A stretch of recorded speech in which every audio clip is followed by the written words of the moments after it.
신명기 13장 1절에서 5절 말씀. 너희 중에 선지자나 꿈꾸는 자가 일어나서 이적과 기사를 내게 보이고 그가 내게 말한 그 이적과 기사가 이루어지고 너희가 알지 못하던 다른 신들을 우리가 따라 섬기자고 말할지라도 너는 그 선지자나 꿈꾸는 자의 말을 청종하지 말라. 이는 너희의 하나님 여호와께서 너희가 마음을 다하고 뜻을 다하여 너희의 하나님 여호와를 사랑하는 여부를 알려하사 너희를 시험하심이니라.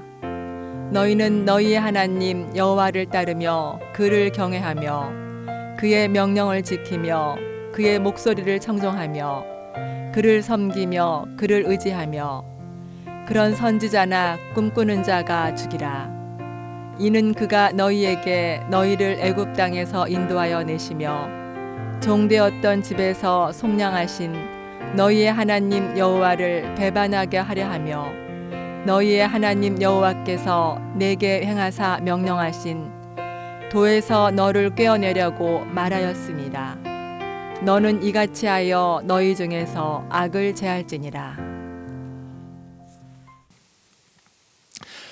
여러분, 알다가도 모르겠다 이런 말을 가끔 쓰잖아요. 그 대상이 누군가 때로 생각해 보면 하나님이에요. 어떤 경우에는 하나님을 잘 알 것 같아요.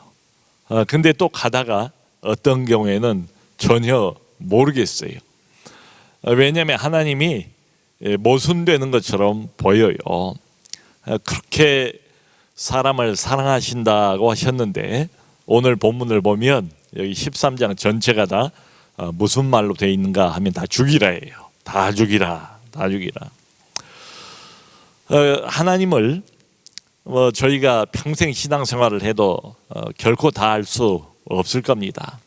나중에 하늘나라 가면 지금보다는 훨씬 더 잘 알겠지요. 근데 그때라 할지라도 제가 가지고 있는 확신은 결코 하나님을 다 알 수는 없을 것이다.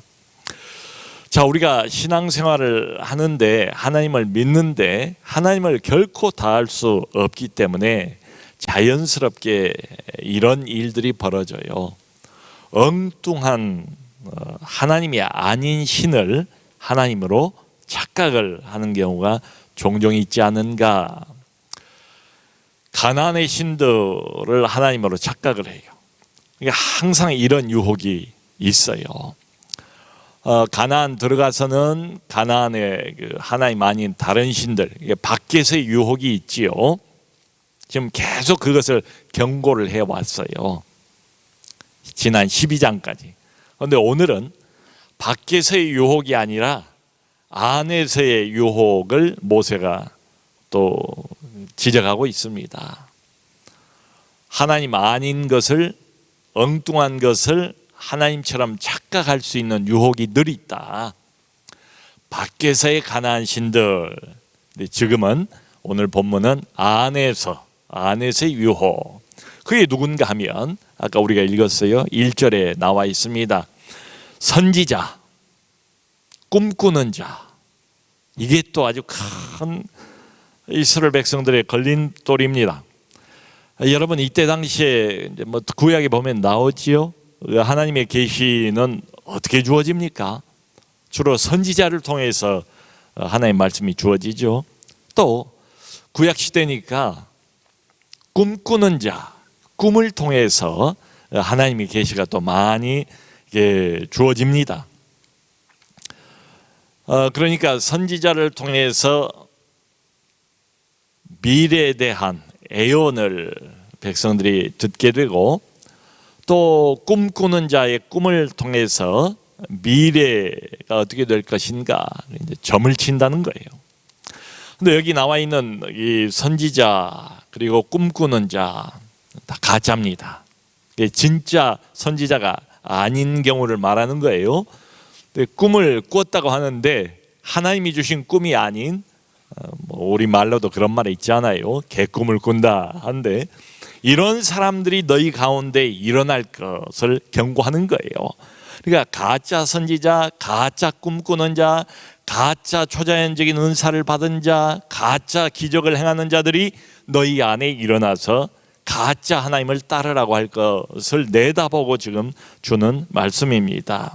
자, 그런데 여러분, 오늘날에도 그대로 해당이 돼요. 근데 이게 가짜인데요, 구별이 잘 안 돼요. 자칭 선지자, 자칭 내가 꿈을 꾸었다, 계시를 받았다 이렇게 말하는데, 이제 문제가 뭔가 하면 여기 2절을 보면 이 사람들이 말만 하는 게 아니에요. 이적을 행해요. 기사를 행해요. 그리고 또 그 말한 그대로 이게 이루어져요. 이게 문제예요. 그러니까 생각해 보세요. 이 사람들이 신적인 계시를 받았다고 말을 하지요. 또 초자연적인 기적을 행하지요. 그리고 그게 그대로 현실에서 이루어지지요. 그야말로 사람들이 보고 다 믿지 않겠습니까? 신적인 권위를 갖지 않겠습니까? 누가 의심을 하겠어요? 얼마나 큰 영향력을 하나님 백성 공동체에 행하겠습니까? 근데 문제는 이런 자들이 있을 것이다. 가짜다. 아주 비슷하게 행해요. 그렇기 때문에 속아요. 여러분, 성경에 마귀가 어떤 자로 소개가 되어 있습니까? 처음부터 거짓의 아비예요. 거짓의 아비, 미혹의 영이에요. 마귀가 우리를 유혹하는 수단, 방법이 뭐 얼마나 많겠어요? 셀 수 없을 정도로 많을 거예요. 근데 공통적인 전략이 뭔가, 이게 중요합니다. 속임수예요. 속이는 거예요. 그러니까 진짜 비슷해요. 안 그러면 누가 속겠어요? 여러분, 왜 우리가 이 계명천지에 사기를 당하지요? 보이스피싱을 그렇게 이야기를 하고 뭐 광고도 해주고 이런 사람을 조심하세요. 그렇게 해도 뭐 당하는 사람들이 많지 않습니까? 해마다 늘어간대요. 피해액이. 그 왜 그러겠어요? 비슷하니까, 진짜 같으니까 깜빡 속는 거죠. 여러분, 하나님이 계시다는 걸 믿는다면 마귀가 있다는 것을 반드시 믿어야 돼요. 마귀를 과대평가할 건 없어요. 그러나 하나님하고 싸우거나 씨름을 할 수 있는 존재가 아니에요. 근데 그렇다고 해서 마귀를 너무 과소평가해도 곤란해요. 여러분, 에덴 동산 인간의 그 최초의 범죄, 그걸 누가 주도했습니까? 원래는 죄가 없는 동산이었잖아요. 마귀가 하와를 꼬이잖아요. 아담을 꼬이잖아요. 최초의 인류부터 속임수를 사용을 해서 무너뜨리지 않습니까? 그 아담을 무너뜨린 이후로 수많은 사람들을 마귀가 망가뜨렸어요. 그 영혼을 지옥으로 이끌었어요. 마귀는 불멸의 존재 아닙니까? 나쁜 의미에서. 그러니까 인간은 죽어도 마귀는 인간을 망가뜨리고 어둠으로 끌고 간 수많은 경험을 고스란히 간직하고 있어요. 인간의 약점이 뭔가를 너무 잘 알고 있어요. 그래서 기회를 노리고 있다가 그 기회만 되면 여지없이 마귀는 오늘날도 우리를 망가뜨리기 위해서 파고들지요. 그 파고드는 방식 중에 이게 있습니다. 선지자인 척, 꿈꾸는 자로 등장을 하는, 초자연적인 현상을 일으키고 그게 이루어지게 또 해주고, 그래서 결국은 엉뚱한 하나님 아닌 다른 신을 섬기도록 끌어가지요. 여러분, 거기에 대해서는 신약 성경에도 여러 차례 경고가 나와 있어요. 예를 들어 마태복음 21장 24절을 보면 예수님께서 말세에 이런 일들이 있을 거래요.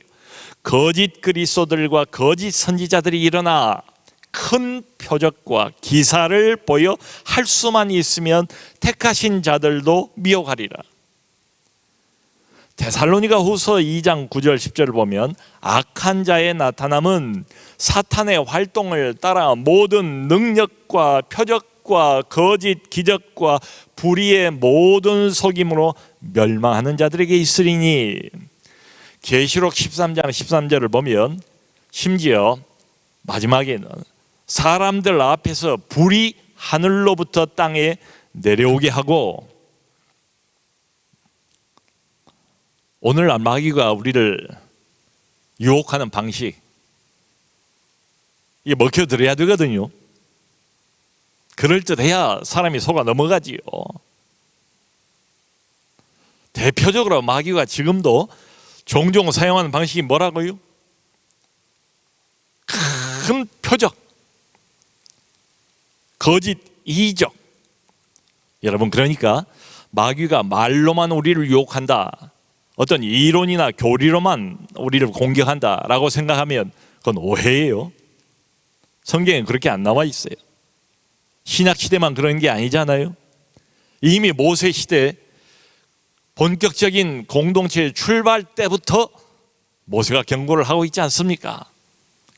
큰 표적, 거짓 기사, 눈앞에 초자연적인 현상이 벌어져요. 있을 수 없는 어떤 이적이 보인다고요. 그러니까 다 믿어버려요. 그리고 이 사람이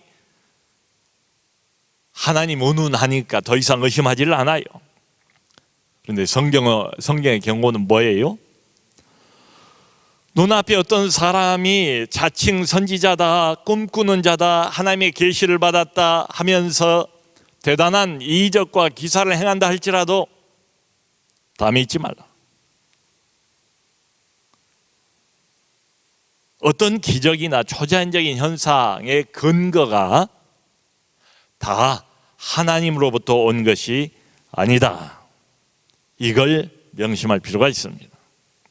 그래서 요한 1서 4장 1절을 보면 이런 말을 해요. 사도 요한이, 사랑하는 자들아, 영을 다 믿지 말고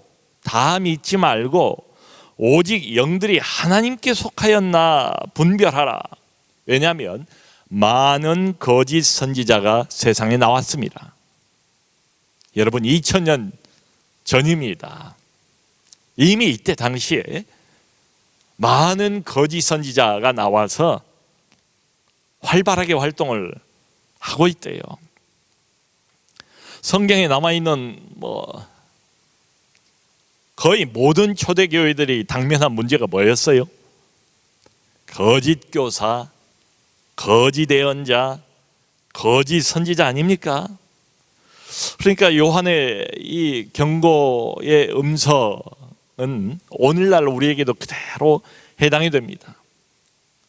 가장 성령이 충만하던 그 시대에 최초의 부흥이라고 할 수 있는 바로 그때에 성령이 물 붓듯이 교회 위에 부어지던 그때에도 거짓 선지자들이 나타나서 이렇게 활동을 했다면 오늘 같은 날은 얼마나 더할까. 그러니까 여러분, 아주 메시지는 분명해 보이잖아요. 현대인들은 이론에는 잘 안 넘어가는 것 같아요.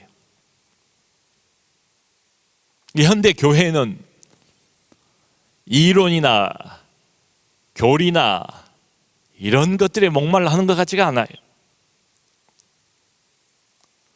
근데 맹숭맹숭한 이런 신앙생활에 뭔가 초자연적인 이적, 기적, 성경에서 말로만 듣던 이게 눈앞에 벌어진다고 생각해 보세요. 아마 상당히 많은 사람들이 유혹을 받지 않겠습니까? 정확하게 모세가 지금 경고하는 게 그거예요. 그런 일들이 있을 거래요. 근데 그 근거가 다 하나님으로부터 나온 것이 아니라는 것을 기억할 필요가 있다.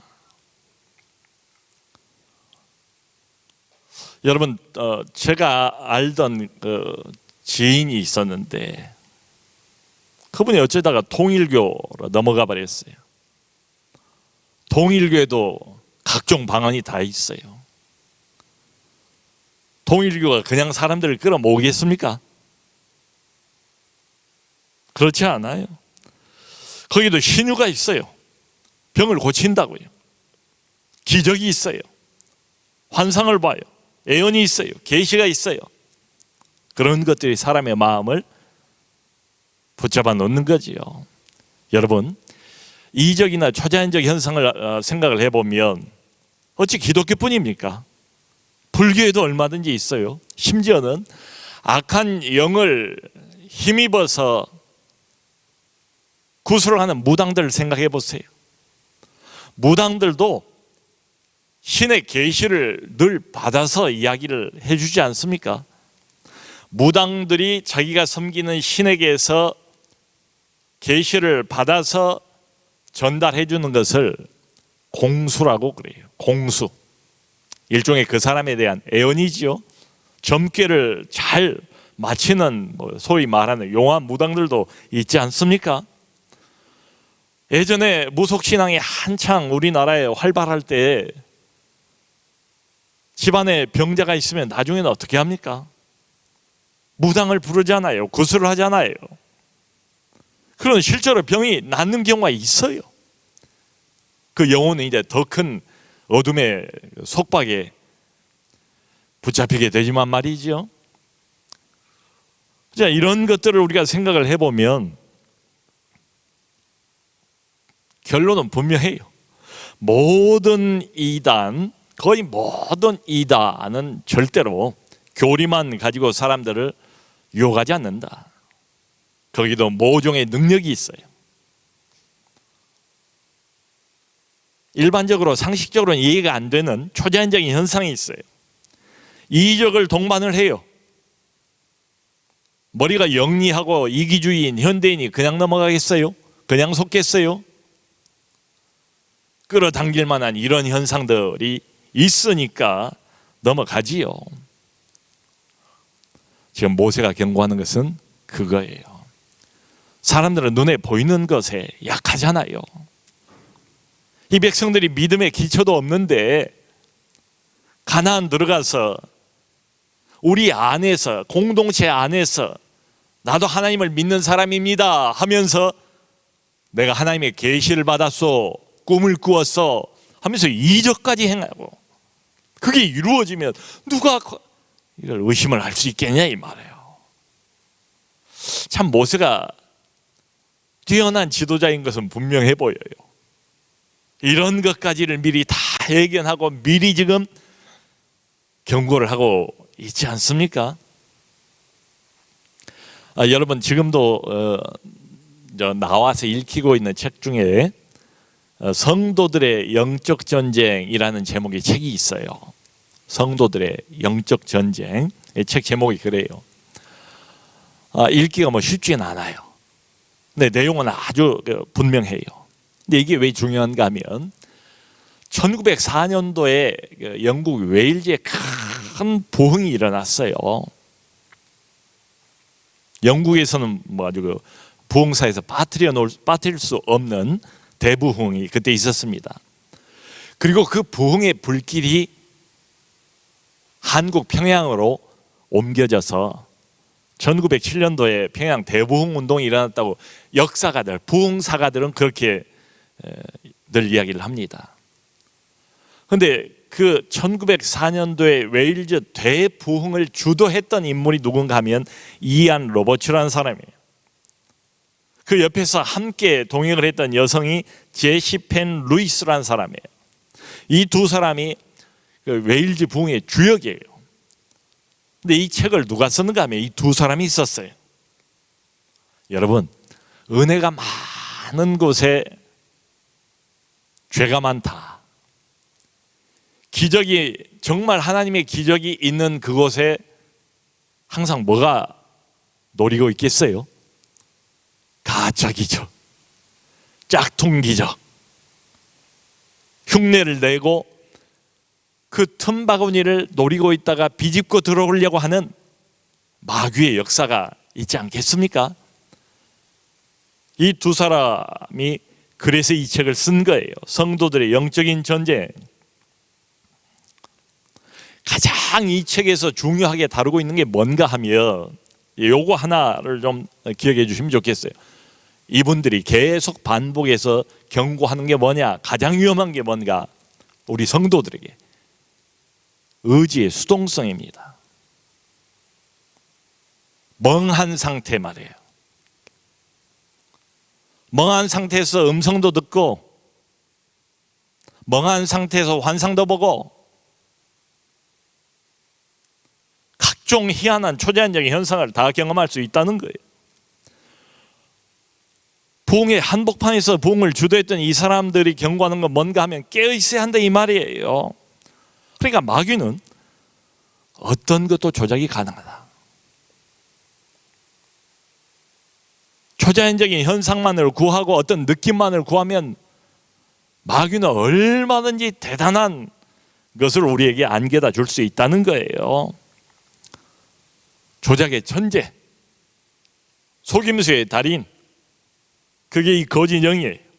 하나님의 음성도 흉내를 내고 하나님의 꿈도 환상도 흉내를 마귀인데요. 이걸 믿어버리면 어떻게 되는가 하면 점점 더 위험해, 점점 더 이 음성이 이상한 요구를 해요. 이상한 명령을 나중에는 해요. 그러므로 깨어 있어라. 절대로 의지를 수동 상태에 내버려 두지 말라.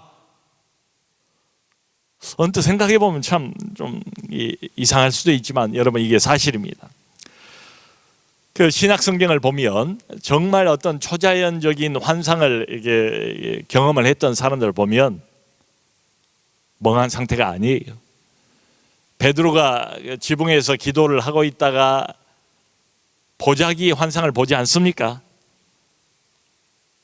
구약이 금지하고 있는 각종 동물들이 그 보자기 안에 가득 들었는데 하늘에서 음성이 들리기를 잡아먹어라. 베드로가 멍한 상태로 음성 들리면 들리는 대로 다 비몽사몽간에 다 따라갔습니까? 뭐라고 해요? 베드로가? 난 절대 못 먹습니다. 하나님 음성이 베드로야 일어나 잡아먹으라. 나는 못 먹습니다. 자기의 의지로 자기가 지금까지 해왔던 경건한 삶의 방식 그거 포기 못합니다. 나는. 갑자기 왜 이러시는 겁니까?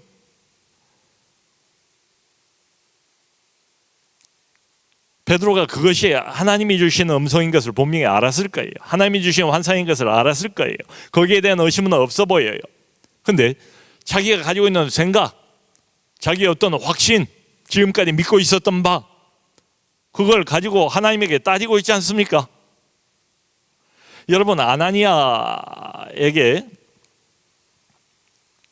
예수님께서 계시를 주시잖아요. 일어나서 집 가라 하는 거리로 가서 다소 사람 사울을 찾으라. 그가 지금 기도하고 있는 중이다.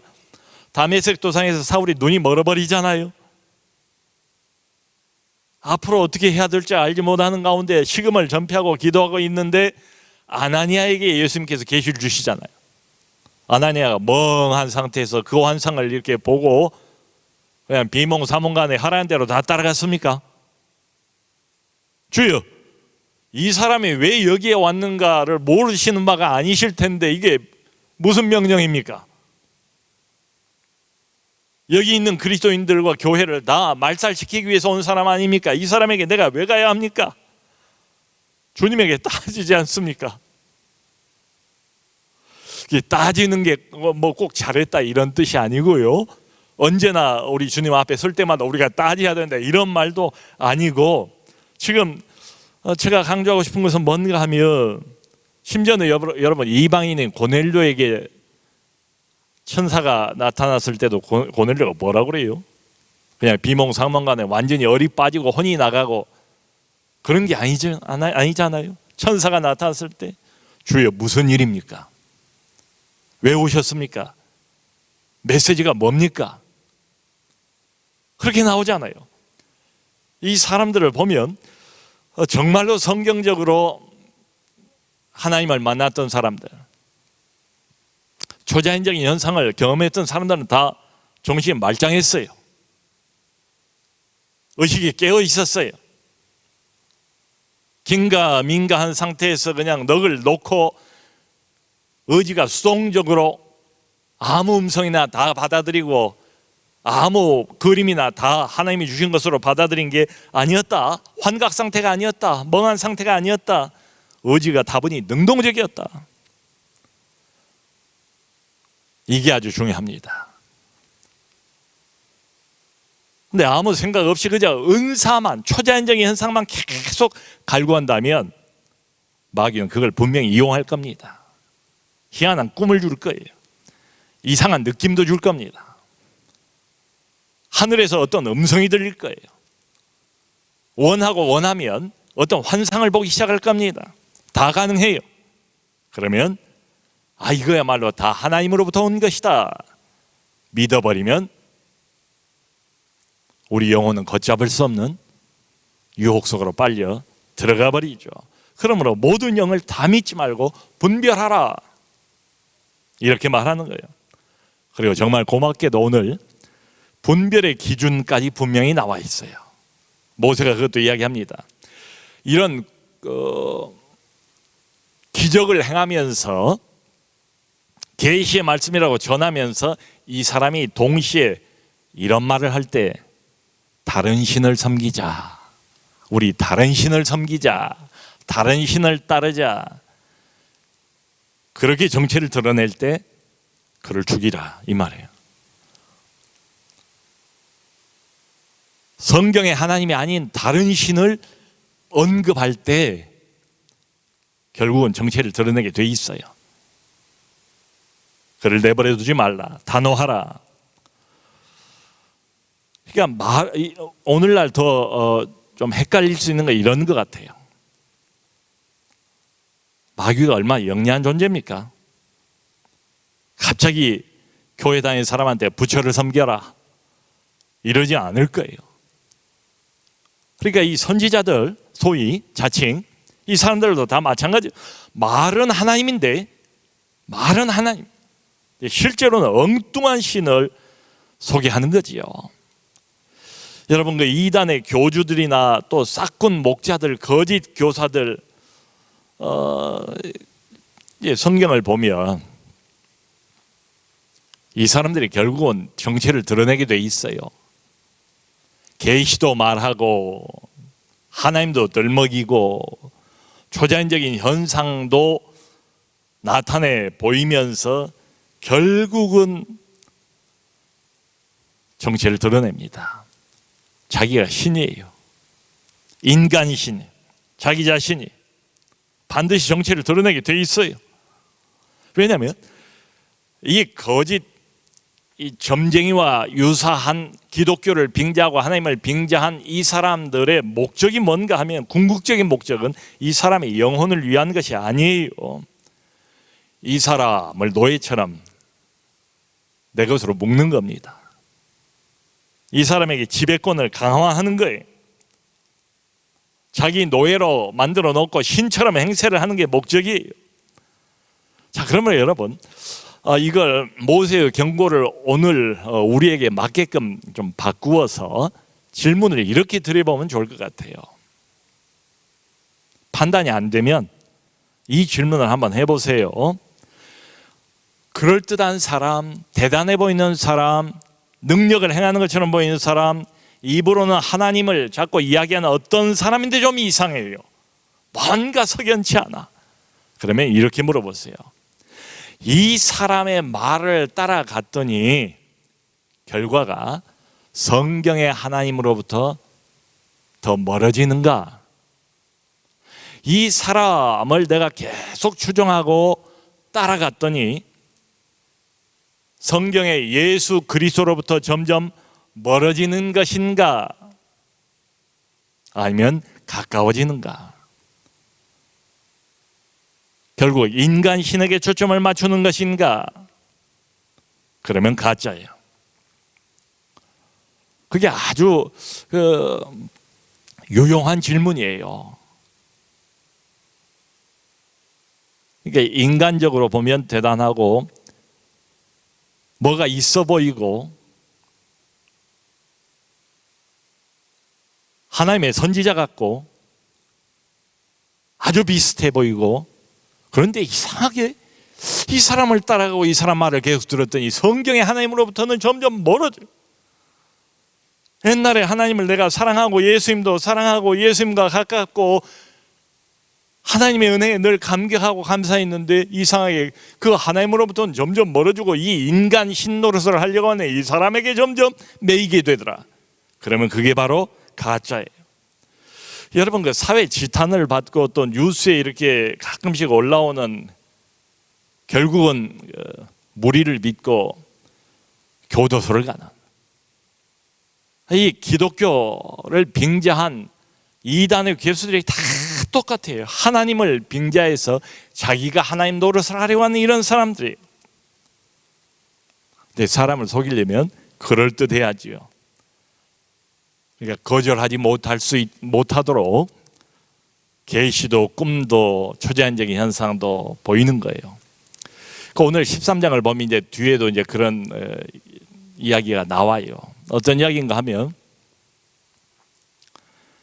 심지어는 거절하지 못하도록 어떤 방법을 사용하는가 하면 오늘 1절부터 5절까지는 초자연적인 은사를 사용하는데, 그 뒤를 보면 형제를 사용하고 아내를 사용하고 자녀를 사용하고 친구를 사용해요. 이 어둠의 왕이, 이 거절할 수 없는 사람들이잖아요. 이 사람들을 사용해서 결론은 뭐라고요? 다른 신을 섬겨라, 이렇게 된다는 거예요. 그때 하나님 말씀 똑같아요. 죽이라. 8절 9절을 보면 절대로 그들의 말을 듣지 마라, 따르지 마라, 긍휼히 여기지 말라, 그들을 애석히 여기지 말라, 덮어서 숨기지 말라, 용서 없이 가차 없이 죽이라, 그리고 네가 먼저 손을 대라. 그렇게까지 말씀을 하세요. 그 15절 보면 이런 말도 나와요. 어떤 때는 하나님의 백성 공동체예요. 이게 종교 안에다가 기독교라고 쓴 사람들 이야기라고요. 다 그걸 경고하는 거예요. 근데 어쩌다가 속아 넘어가서 성읍 전체가 다 하나님 이름만 달고 엉뚱한 신을 섬길 경우에 성읍 전체를 다 말살하라. 무시무시해요. 그러니까 이 문제가 그만큼 심각하다, 이런 이야기겠죠. 한마디로 하나님의 명령은 이겁니다. 하나님 이름을 빙자하고 초자연적인 현상을 나타내 보이면서 너희를 꿰면서 나로부터 너희의 영혼을 빼앗아서 멀리 떼어놓으려고 하는 어떤 자에 대해서도 여지를 두지 말라, 단호하라, 이 말이에요. 여러분, 우리가 믿음이 다 부족합니다. 어떤 사람이 믿음이 부족할 수 있어요. 그런데 하나님을 바꾸자, 이건 안 된다, 이 말이에요. 저도 이제 목회를 하면서 이런 경험이 몇 차례 있었어요. 그 교회 여전도 회장인데 뭘 받았다는 거예요. 받은 계시의 말을 자꾸 이 사람에게 가서 저 사람에게 가서 하고 장로님에게까지도 가서 하고, 결국은 교회 갈등을 일으키고 평지풍파를 일으키고 말았죠. 이런 경우가 적지 않습니다. 심지어는 신학을 공부했다는 목회자들도 은사를 추구하다가, 기적을 추구하다가 목회의 어떤 다른 방법을 찾다가 여기 빠져버렸어요. 대책 없이 그냥 이단에게 넘어가 버리는 이런 경우도 없지 않아 있습니다. 여러분, 오늘날에도 하나님의 은사가 있습니다. 아니, 은사가 없을 수가 없지요. 여기 다 은사를 가지고 있는 분들이 여기 모여 있어요. 하나님의 기적, 초자연적인 현상 있습니다. 있어야 됩니다. 우리가 각종 은사를 사모할 필요가 있어요. 딱딱하고 이론적이고 지식적인 기독교는 매력 없어요. 재미없어요. 하나님의 능력과 하나님의 특별한 초자연적인 은혜와 이런 것들이 교회 안에 있어야지요. 그런데 은사를 사모하는 건 좋은데 은사를 추구하지 마세요. 은사만 추구하지 마시라 이 말이에요. 하나님이 은사를 주시면 얼마든지 감사하게 받아서 교회를 위해서 활용하는 건 좋지만 낮이나 밤이나 밤낮 그 은사만을 구하는 이런 사람들도 없잖아 있어요. 그러다가 자기도 모르는 사이에 속아서 엉뚱한 하나님을 찾고 하나님의 공동체 울타리에서 벗어나 버리는 경우도 얼마든지 있다. 사랑하는 성도 여러분, 모세의 이 경고를 우리가 현대식으로 이제 해석을 제가 쭉 했습니다만은 결론은 이겁니다. 성경의 하나님만 추구하자. 은사를 추구하려고 하지 마시고 모세에게 말의 결론도 그거예요. 성경의 하나님, 말씀의 하나님만 추구하자. 그리고 그 하나님만 마음을 다해서 사랑하는 우리 모두가 될 수 있기를 주님의 이름으로 축원합니다.